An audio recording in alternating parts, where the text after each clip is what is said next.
तो क्लास चलिए शुरू करते हैं। नेटवर्क क्रिएट करना है। यहाँ पे मेरे पास R1 है, R2 और R3। अब जैसे मैंने बताया आपको सारे राउटर के ऊपर रूट्स डिफाइन करने पड़ते हैं, तो स्टैटिक राउटिंग अब हमें कॉन्फ़िगर करनी है।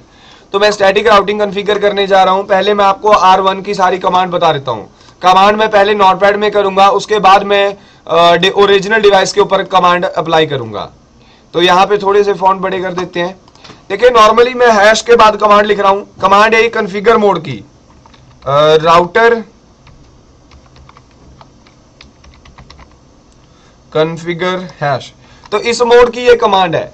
अब जैसे R1 सबसे पहले राउटर के ऊपर मैं आपको बता रहा हूं, R1 के ऊपर कमांड आएगी IP रूट के बाद उसका कोई भी इनडायरेक्टली कनेक्टेड रूट।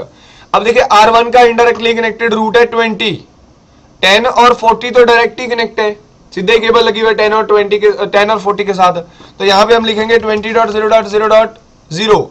नेटवर्क हमेशा 0 से बताए जाते हैं। तो नेटवर्क आईडी याद होगा, मैंने आपको लास्ट टाइम बताया था कि नेटवर्क आईडी फर्स्ट आईपी और लास्ट आईपी और ब्रॉडकास्ट के बारे में। तो यहां पे आपको नेटवर्क की नेटवर्क आईडी बतानी है। स्पेस डाल करके आपको उसका सबनेट मास्क और स्पेस डाल करके वाया कि ये कहां से होकर के जाए। तो ये जाएगा 40.0.0.2 से। 40.0.0.2 क्यों? क्योंकि आपका जब ये राउटर इस नेटवर्क तक पहुंचना जाएगा तो वाया तो इसी को फॉलो करेगा ना, इसी इंटरफेस को। तो इस वजह से मैंने इस इंटरफेस के बारे में बता दिया। तो ये हमने पहला टास्क करना है, पहली कमांड। फिर हम इसके ऊपर नेक्स्ट एक और कमांड लगाएंगे। कमांड हमारे, मैं हैश लिख रहा हूं डायरेक्टली। कमांड आएगी IP रूट, कौन सा इनडायरेक्टली, अब एक और है हमारे पास, दैट इज 30.0.0.0। उसके बाद वो सबनेट, देन वाया सेम ही रहेगा, चाहे और आगे 15 राउटर ले जाओ तो भी कोई प्रॉब्लम नहीं है।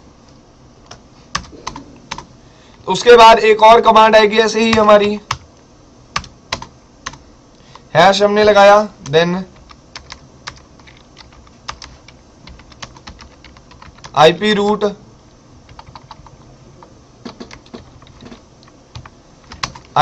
देन उसके बाद 50 डॉट। देखिए ये भी एक नेटवर्क है जो कि ऊपर चल रहा है, ये भी एक नेटवर्क ही कहलाएगा, तो इसके बारे में भी आपको बताना पड़ेगा। तो 50 डॉट हम लोग नेटवर्क यहाँ पे एडवर्टाइज करेंगे। 50 डॉट, देन 255.0.0.0, देन 40.2। तो ये हमारे R1 की कमांड थी सारी, बस R1 के ऊपर इतनी ही कॉन्फ़िगरेशन।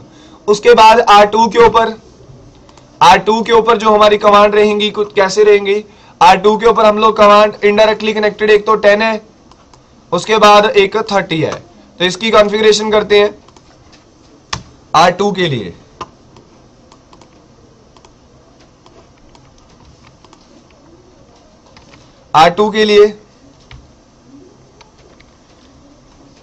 R2 तो इसमें राउटर और उसके बाद 10.0. जो भी इनडायरेक्टली है और उसके बाद उसका सबनेट। देखिए अब आपको क्या करना है, इसमें वाया, अब आपको इस राउटर से R2 से यहां तक पहुंचना है। तो इसके लिए पहुंचने के लिए हमारा रूट है ये वाला, तो इसीलिए वाया रहेगा अब की बार 40.0.0.1, क्योंकि इस राउटर ने जब जाएगा ना, ये इसकी तरफ जाएगा ना, तो सामने वाला इंटरफेस। अब एक और रूट हमारा आएगा इसके बाद इसी राउटर पे, हैश डाल करके हम लोग देते हैं IP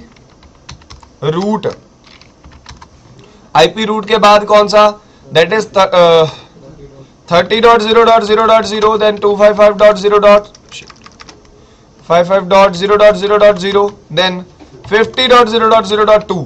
क्योंकि अब पैकेट इस राउटर से इस तरफ जाना है तो इसका हम लोग पाथ बता देंगे। तो R2 की भी कमांड कंप्लीट हुई। अब चलते हैं R3 के लिए।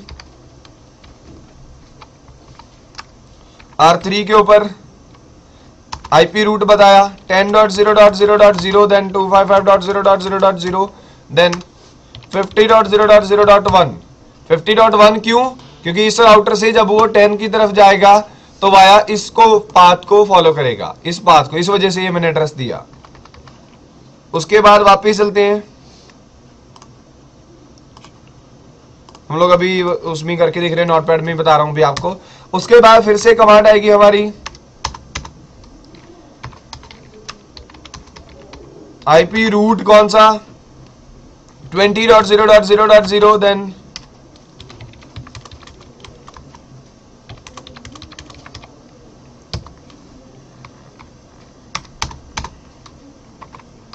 IP root